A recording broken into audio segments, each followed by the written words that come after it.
दोस्तों बहुत बहुत स्वागत है आप सभी का एक और नए वीडियो में। तो आज हम लोग लाए हैं बिहार डीएलएड का आपका जो एंट्रांस होने वाला है उसका मोस्ट वीवीआई क्वेश्चंस लेके हैं। सोशल साइंस सब्जेक्ट का मोस्ट वीवीआई क्वेश्चंस, यहाँ से आपको बहुत सारे सवाल देखने को मिल सकते हैं। तो चलिए हम लोग शुरू करते हैं पहले सवाल से। पहला सवाल यहाँ पे पूछा गया है कि एशिया और यूरोप के बीच कौन प्राचीन स्थल व्यापारिक मार्ग था। तो यहाँ पे ऑप्शन देख सकते हैं, सूती मार्ग, रेशम मार्ग, उत्तरी पथ या दक्षिणी पथ। तो चलिए आप लोग जवाब दीजिए। तो इस सवाल का जो सही आंसर हो जाएगा रेशम मार्ग। ऑप्शन बी सवाल का सही आंसर हो जाएगा। चलिए अगले सवाल में चलते हैं। अगला सवाल है, चौरी चौरा कांड के बाद गांधी जी ने निम्नलिखित में से किस आंदोलन को बंद कर दिया था। तो यहाँ पे खिलाफत आंदोलन है, सविनय अवज्ञा आंदोलन, असहयोग आंदोलन या भारत छोड़ो आंदोलन। तो चलिए आप लोग बताइए क्या हो जाएगा इस सवाल का आंसर। तो आपको बता दें कि सभी चौरी चौरा कांड के बाद जो है महात्मा गांधी ने असहयोग आंदोलन को बंद कर दिया था। इस सवाल का सही आंसर हो जाएगा ऑप्शन सी। असहयोग आंदोलन जो है वो हुआ था 1920 ईस्वी में, इसकी शुरुआत हुई थी। ये भी आपको याद रखना है। चलिए अगले सवाल में चलते हैं। पूछा है, अंतर्राष्ट्रीय मजदूर दिवस कब मनाया जाता है। 1 अप्रैल, 1 मई, 1 जून या 1 जुलाई। तो बताइए। तो इस सवाल का सही आंसर हो जाएगा 1 मई। 1 मई को जो है मजदूर दिवस मनाया जाता है। चलिए अगला सवाल है कि वर्तमान में भारत में कितने केंद्र शासित प्रदेश हैं। तो केंद्र शासित प्रदेश के बारे में आप सबों को तो पता होना ही चाहिए। तो इस सवाल का जो आंसर हो जाएगा वो हो जाएगा ऑप्शन सी, 8 है। कितने हैं? 8। वहीं राज्य की बात कर लेते हैं तो राज्य है 28। कितने राज्य हैं? कुल 28 राज्य हैं। अगला सवाल 5 नंबर में पूछा गया है कि सूचना का अधिकार संबंधी कानून कब पारित हुआ था। 2004, 2005, 2006 या 2007। तो चलिए आप लोग भी जवाब देते चलिए। तो इस सवाल का जो सही आंसर हो जाएगा 2005। कितना हो जाएगा? 2005। ऑप्शन बी सवाल का सही आंसर हो जाएगा। ये भी पूछा जाता है कि सूचना के अधिकार आंदोलन की शुरुआत किस राज्य से हुई थी। तो हो जाएगा राजस्थान। क्या हो जाएगा? राजस्थान हो जाएगा। चलिए अगले सवाल में हम लोग बढ़ते हैं। अगला सवाल है कि किसने कहा था लोकतंत्र जनता का, जनता के द्वारा तथा जनता के लिए शासन है। किसने कहा था? अरस्तु, अब्राहम लिंकन, रूसो या सुकरात। तो चलिए आप लोग बताइए। तो देखिए इस सवाल का जो सही आंसर हो जाएगा अब्राहम लिंकन हो जाएगा। Option B. ऑप्शन बी सवाल का सही आंसर है। चलिए अगला 7 नंबर में जो सवाल है पूछा गया है, पंचायती राज संस्थाओं को संवैधानिक दर्जा किस संविधान संशोधन से प्राप्त हुआ था। 72वां, 73वां, 74वां या 75वां। तो इस सवाल का आंसर हो जाएगा 73वां। कितना हो जाएगा? 73वां। 73वां संविधान संशोधन जो है 1992 ईस्वी में हुआ था। कब हुआ था? 1992 ईस्वी में हुआ था। और जो पंचायती राज की जो शुरुआत हुई थी वो राजस्थान राज्य से हुई थी। कहाँ से हुई थी? राजस्थान राज्य से हुई थी। ये भी आपको याद रखना है। अगला सवाल में चलते हैं।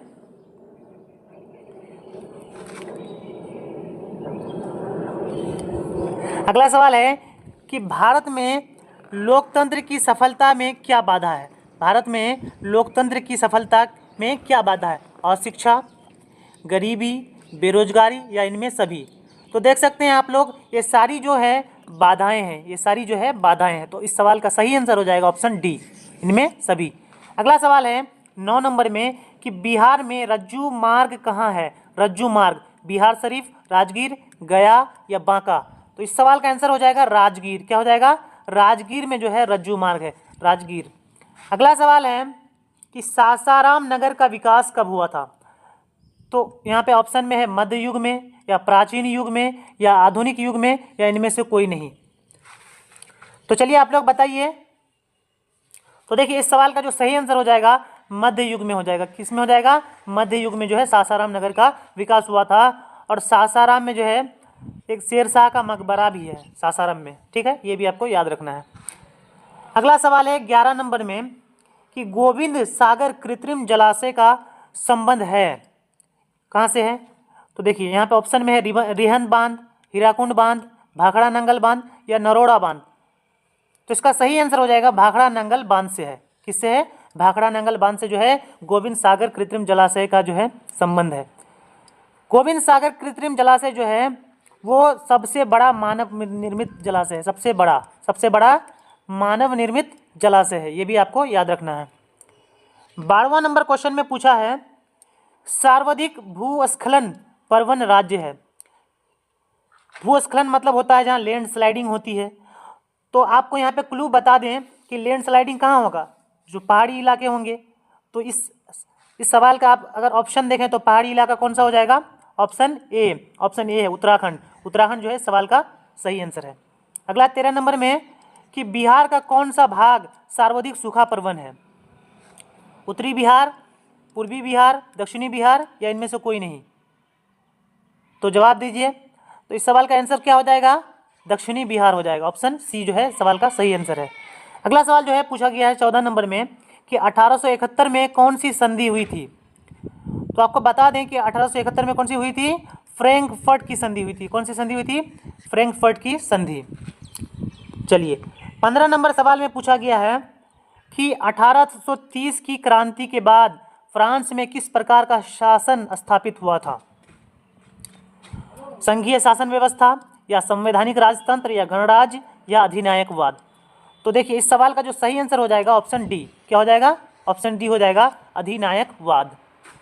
16 नंबर में पूछा गया है कि रूस की बोल्शेविक क्रांति का नेतृत्व किसने किया था। ठीक है, रूस की जो है बोल्शेविक क्रांति का नेतृत्व किसने किया था। तो आपको भी पता होगा कि रूस में जो है 1917 में बोल्शेविक क्रांति हुई थी और इसका जो नेतृत्व किया था वो किया था लेनिन ने। किसने, लेनिन ने। अगला सवाल है 17 नंबर में कि भारत में राष्ट्रीय आय की गणना कौन करता है, केंद्रीय सांख्यिकी संगठन या रिजर्व बैंक ऑफ इंडिया या वित्त विभाग या राष्ट्रीय विकास परिषद। तो चलिए आप लोग भी जवाब देते चलिए। तो इस सवाल का जो आंसर हो जाएगा ऑप्शन ए, केंद्रीय सांख्यिकी संगठन जो है राष्ट्रीय आय की गणना करता है। चलिए अगले सवाल में बढ़ते हैं। अगला सवाल है कि निम्न में कौन पिछड़ा राज्य है, कौन पिछड़ा राज्य है। तो देखिए आप लोग किसकी तैयारी कर रहे हैं, बिहार डीएलएड की। तो बिहार ही जो है वो क्या है, पिछड़ा राज्य। इस सवाल का सही आंसर हो जाएगा बिहार। 19 नंबर सवाल में है कि आर्थिक क्रियाओं का उद्देश्य है, आर्थिक क्रियाओं का क्या उद्देश्य है, मनोरंजन है या समाज सेवा या परोपकार या जीविकोपार्जन। तो आर्थिक क्रियाओं का जो संबंध होता है वो होता है जीविकोपार्जन से, यानी ऑप्शन डी सवाल का सही आंसर है। अगला सवाल है 20 नंबर में कि भारत की राष्ट्रीय आय का सर्वप्रथम अनुमान किसने लगाया था। तो राष्ट्र आय की अगर बात करें तो राष्ट्र आय का अनुमान कौन लगाया था। ऑप्शन में है महात्मा गांधी, पंडित जवाहरलाल नेहरू, सरदार वल्लभ भाई पटेल या दादा भाई नौरोजी। तो देखिए राष्ट्र आय का अनुमान लगाया था तो आपको याद रखना है दादा भाई नौरोजी। क्या याद रखना है, दादा भाई नौरोजी। इस सवाल का जो है सही आंसर हो जाएगा। चलिए अगले सवाल में चलते हैं। 21 नंबर में पूछा है दीर्घकालीन ऋण प्रदान करने वाली संस्था कौन सी है। दीर्घकालीन का मतलब होता है कि लंबे समय तक ऋण कौन प्रदान करता है, कृषक महाजन या भूमि विकास बैंक या प्राथमिक कृषि साख समिति या इनमें से सभी। तो देखिए इस सवाल का आंसर हो जाएगा प्राथमिक कृषि साख समिति जो है क्या करता है, किसानों को लंबे समय के लिए ऋण प्रदान करता है। बढ़ते हैं अगले सवाल में। 22 नंबर में पूछा गया है उपभोक्ता अधिकार दिवस कब मनाया जाता है, 17 मार्च, 15 मार्च, 19 अप्रैल या 22 अप्रैल। तो देखिए इसका आंसर हो जाएगा कितना, 15 मार्च। कितना याद रखना है, 15 मार्च हो जाएगा। ठीक है। अगला 23 नंबर में पूछा गया है कि पंजाब में भूमि निम्नीकरण का मुख्य कारण क्या है, वनोन्मूलन या गहन खेती, अति पशुचारण या अत्यधिक सिंचाई। तो चलिए आप लोग भी जवाब देते चलिए, क्या हो जाएगा। तो इस सवाल का आंसर हो जाएगा ऑप्शन डी, अत्यधिक सिंचाई के कारण जो है पंजाब में भूमि का निम्नीकरण हो जाता है। 24 नंबर सवाल में है कि सोपानी कृषि प्रचलित है हरियाणा में, पंजाब में या बिहार के मैदानी क्षेत्रों में या उत्तराखंड में। तो देखिए आपको बता दें कि सोपानी कृषि के बारे में, तो सोपानी कृषि जो है क्या की जाती है, पहाड़ी इलाकों में सीढ़ीनुमा जो खेती की जाती है उसी हम लोग सोपानी कृषि कहते हैं। तो इनमें देखिए पहाड़ी राज्य कौन सा हो जाएगा, तो हो जाएगा ऑप्शन डी, उत्तराखंड। ठीक है, उत्तराखंड इस सवाल का सही आंसर है। अगले सवाल में चलते हैं 25 नंबर में। तो पूछा गया है कि बिहार में प्रायः कैसी मिट्टी पाई जाती है, लाल मिट्टी, काली मिट्टी, जलोढ़ मिट्टी या लेटेराइट मिट्टी। चलिए जवाब दीजिए। तो इस सवाल का जो सही आंसर है वो है ऑप्शन सी, जलोढ़ मिट्टी पाई जाती है। कौन सी मिट्टी पाई जाती है, जलोढ़ मिट्टी पाई जाती है।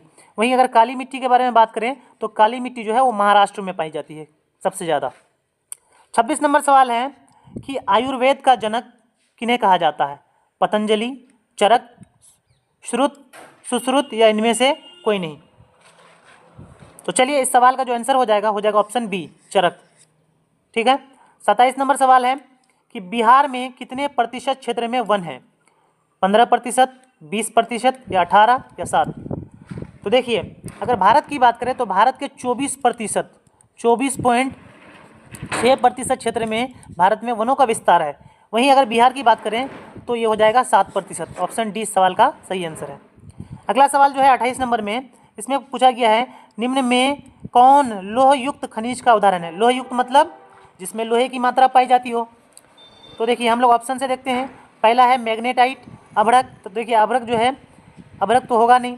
बॉक्साइट जो है ये एल्यूमिनियम का अयस्क है, ये भी नहीं होगा। चूना पत्थर जो है ये धातु युक्त खनिज है ही नहीं, इसमें लोहे की मात्रा पाई जाएगी ही नहीं। तो इस सवाल का जो आंसर हो जाएगा ऑप्शन ए, मैग्नेटाइट। मैग्नेटाइट जो है वो लोहे का एक खनिज है। चलिए अगले सवाल में बढ़ते हैं।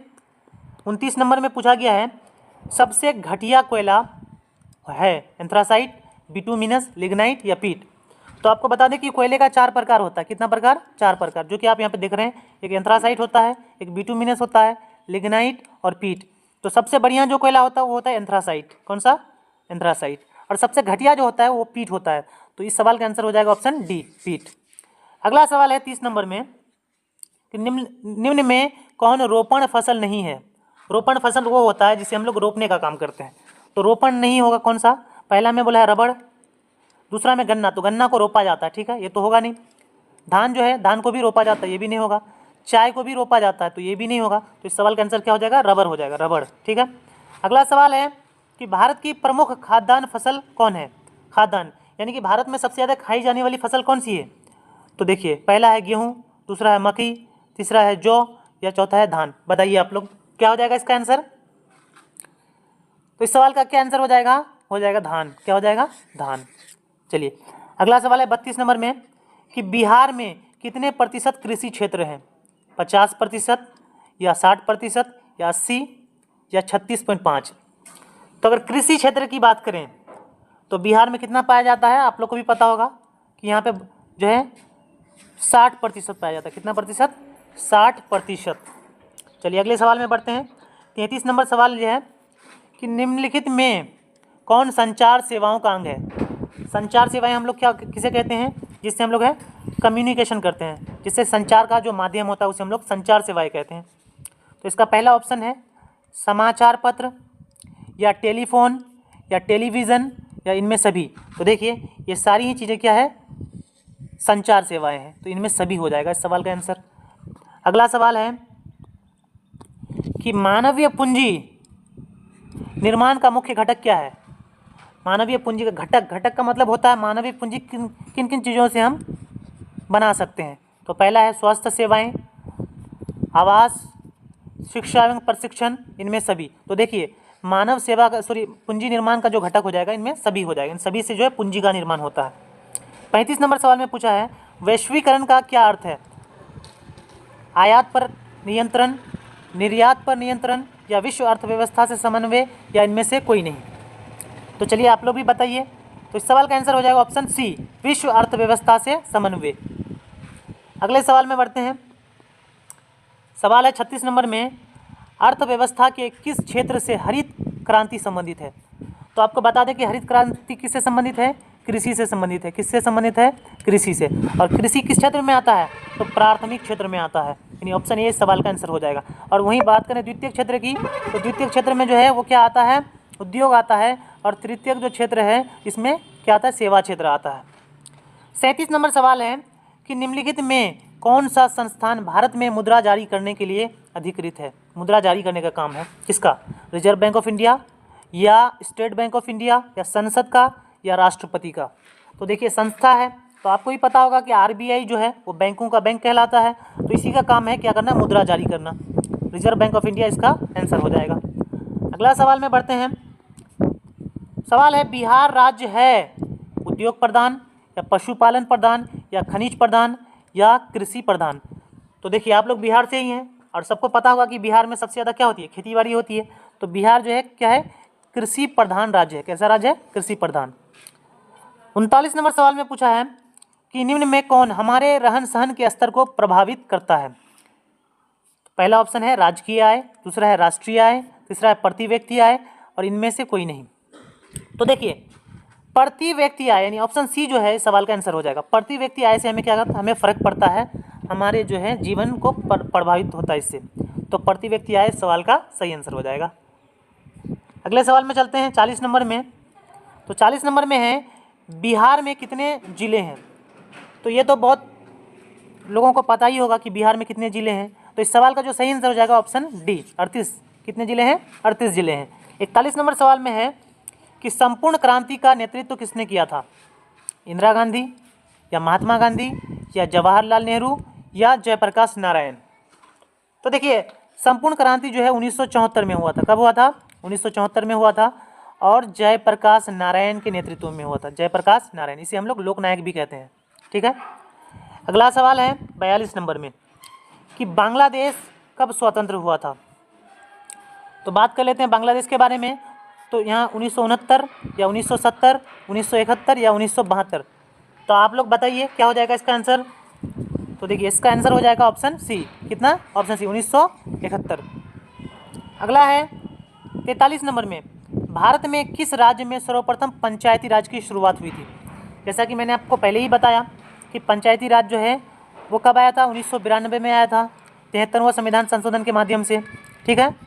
और ये कहाँ से शुरुआत हुई थी इसकी, राजस्थान से हुई थी। कहाँ से, राजस्थान। ऑप्शन ए इसका सही आंसर है। अगले सवाल में बढ़ते हैं। अगला सवाल है निम्नलिखित में से कौन सा केंद्र शासित प्रदेश है।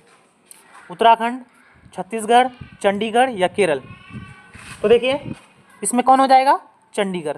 क्या हो जाएगा, चंडीगढ़ जो है केंद्र शासित प्रदेश है। चलिए अगला सवाल है 45 नंबर में कि संघ सरकार का उदाहरण है। संघ सरकार मतलब केंद्र में भी सरकार और राज्य में भी सरकार, तो दोनों को मिला के हम लोग संघ सरकार कहते हैं। तो ये अमेरिका में भी होता है, भारत में भी है, कनाडा में भी है। तो इनमें सभी हो जाएगा। क्या हो जाएगा, इनमें सभी। इस सवाल का सही आंसर है। अगला 46 नंबर में जो है पूछा गया है कि भारत का केंद्रीय बैंक, सॉरी यहाँ पे बैंक लिखना भूल गया है, केंद्रीय बैंक जो है कौन है। तो स्टेट बैंक ऑफ इंडिया या यूनियन बैंक ऑफ इंडिया या रिजर्व बैंक ऑफ इंडिया या पंजाब नेशनल बैंक। तो चलिए आप लोग भी जवाब दीजिए क्या हो जाएगा इसका आंसर। तो हो जाएगा reserve bank of India. Reserve bank of India को क्या कहते हैं, केंद्रीय बैंक कहते हैं, क्योंकि ये बैंकों का बैंक है। और इसकी स्थापना कब हुई थी, तो 1 अप्रैल 1935। 1 अप्रैल 1935, ये भी आप लोगों को याद रखना है। ठीक है। अगले सवाल में चलते हैं। सवाल है 47 नंबर में कि कृषि उत्पादों के मानकीकरण के लिए किस मानक का प्रयोग किया जाता है। हॉलमार्क, एगमार्क, इकोमार्क या इनमें से कोई नहीं। तो देखिए हॉलमार्क जो होता है इसको हम लोग क्या कहते हैं, सोने की शुद्धता के लिए हॉलमार्क का जो है मतलब सोने की शुद्धता की जांच के लिए हॉलमार्क का प्रयोग किया जाता है। वहीं जो एगमार्क है, एगमार्क का ही प्रयोग हम लोग क्या करते हैं, कृषि उत्पादकों की जाँच के लिए किया जाता है। ठीक है। तो अगला जो है 48 नंबर में कि निम्न में से कौन प्राथमिक क्षेत्र से संबंधित है। मैंने आपको पहले ही बताया कि प्राथमिक क्षेत्र में क्या आता है, कृषि आता है। तो कृषि इस सवाल का सही आंसर हो जाएगा, ऑप्शन सी। वहीं उद्योग जो आता है वो किस में आता है, वो द्वितीय क्षेत्र में आता है। और सेवा क्षेत्र ये तृतीय क्षेत्र में आता है। ठीक है। चलिए अगले सवाल में बढ़ते हैं। अगला सवाल है 49 नंबर में कि 3 कठिया प्रणाली किन पर लागू थी। तो आपको बता दें कि पहले अंग्रेजों द्वारा 3 कठिया प्रणाली जो है लागू किया गया था। ये किस पर लागू किया गया था, किसानों पर या श्रमिकों या व्यापारियों पर या उद्योगपतियों पर। तो देखिए किसानों पर लागू हुआ था। किस पर लागू था, किसानों पर लागू था। 3 कठिया प्रणाली क्या था कि आपको जो है 20 कट्ठे खेत का 3 भाग में यानी उसके 3 कट्ठे में यानी 3/20 भाग में आपको क्या नील की खेती करना अनिवार्य था। ये अंग्रेजों के द्वारा लागू किया गया एक व्यवस्था था। और इसको महात्मा गांधी ने क्या किया था, 1917 के चंपारण आंदोलन के माध्यम से इस व्यवस्था को खत्म कर दिया गया था। ठीक है। चलिए आपका जो लास्ट सवाल है इस सेशन का वो है 50 नंबर में कि जालियांवाला बाग हत्याकांड की जांच के लिए सरकार ने किस समिति का गठन किया था। तो जालियांवाला बाग आपको ही पता होगा कब हुआ था, 13 अप्रैल 1919 में हुआ था। कब हुआ था, 13 अप्रैल 1919 में हुआ था। ये भी पूछा जाता है कि किस कानून के विरोध में हुआ था जालियांवाला बाग हत्याकांड। तो ये हो जाएगा रॉलेट एक्ट। क्या हो जाएगा, रॉलेट एक्ट। तो इसकी जो है जांच के लिए किस समिति का गठन किया गया था? तो इसका हो जाएगा हंटर समिति। किसका? हंटर समिति का। इस सवाल का सही आंसर ऑप्शन ए। तो देखिए इस सेशन में हम लोगों ने कुल 50 सवाल को जो कवर किया है, जो कि काफ़ी ज़्यादा इंपॉर्टेंट है आपकी एग्जाम की दृष्टि से। यहाँ पे आपको जो लगभग 15 से 20 सवाल आपको देखने को मिल सकते हैं। हो सकता है कि आपको पूरा से पूरा सवाल यहीं से आ सकता है, ठीक है। तो काफ़ी ज़्यादा इंपॉर्टेंट है, आपको हर चीज़ों को ध्यान रखना है। इसी तरह से हम लोग के और भी बहुत सारे वीडियोज़ जो हैं इस चैनल के माध्यम से हम लोग जो हैं इसको डाले हैं। तो आप सारे वीडियोज़ को देख लीजिएगा, क्योंकि आपके लिए वो सारे वीडियोज़ जो है बहुत इंपॉर्टेंट है। बाकी हमारे चैनल को सब्सक्राइब कर लीजिए, वीडियो को लाइक कर दीजिए। मिलते हैं अगले वीडियो में, तब तक के लिए जय हिंद, जय भारत।